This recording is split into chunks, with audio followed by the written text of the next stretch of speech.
Hey guys, what is going on, and welcome to another one of my pack opening videos. Now keep in mind, remember that I had 20,000 Microsoft points worth of, or 20,000 Microsoft points that turned into FIFA points that ended up being like over 40,000 FIFA points or something like that. So started out and was able to open a ton of packs. I still have a lot more that I'm going to open. I might do a live pack reaction for my video that'll come out on Saturday.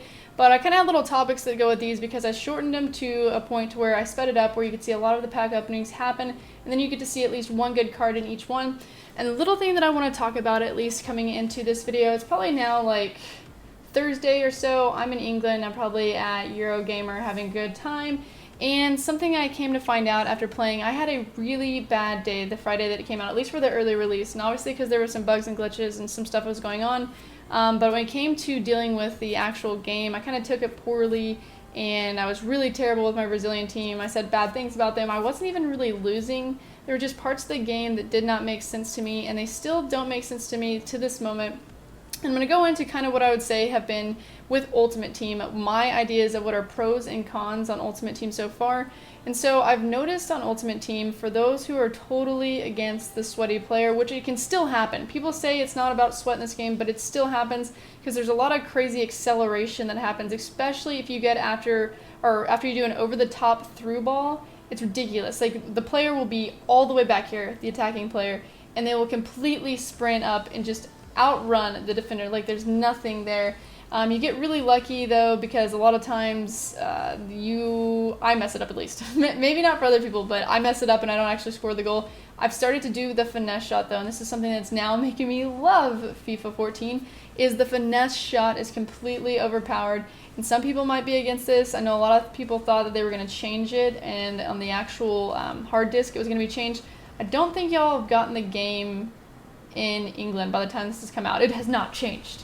Get ready for it. It has not changed at all. If you use finesse shot in this game, you can score so many insane goals. I needed better players is something else.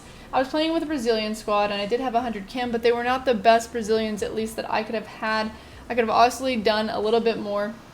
So I definitely needed to get some better Brazilian players. I was able to pick up Hulk, who I probably am going to do a whole other video on describing like how he has changed in his transition from FIFA 13 to FIFA 14 without that many stat changes, which is really weird. But I also found that crossing is not as bossing. Like, it can happen, and you can do it really well in the game. It is very overpowered for you to do a cross and for it to go directly to your teammate's head, and then it just boom, it just goes in.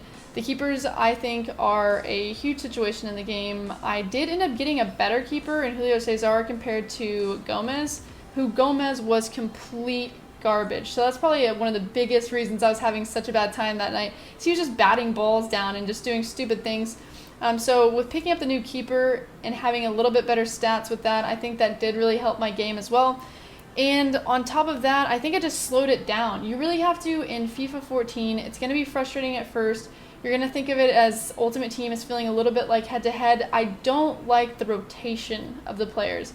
I think that it's really sluggish, and I think that's only because they made the game mostly for Xbox One, but I find that it's really sluggish whenever the players grab the ball and you try to do any type of turn with them. Same thing if you're holding down what I believe is like usually XA is what I try to do like a cut inside the box, and so when I hold that down I still feel like there's a delay and then it happens, and it might be more realistic and it might be more real life, but it's also just kind of like cheesy to me. I don't know if you saw this, guys. I got Willian, by the way, in this one, and that was a huge pickup for me. I ended up selling him for, I believe, 45,000 coins. They said at least that he would start it out not too long ago, and he was up to like 75,000 coins. And so I went ahead because he had dropped. That means he had taken a huge drop, and I wanted to make profit. And they said that he was even going to drop even more. So by now, I'm thinking Thursday, which would be today, and or possibly by the end of this weekend, once everybody has the game and the market is completely flooded and everybody's able to open packs for their Microsoft points. Hopefully by then, Willian will have dropped again to like 20,000, and I won't feel so bad for selling him for what I consider could have been a cheap amount, especially because I wanted to use him on my Brazilian team. But that was a really good pickup. Have an awesome pack coming for you guys tomorrow, or a group of packs, but it's got an awesome card, or two in there actually. There might be two.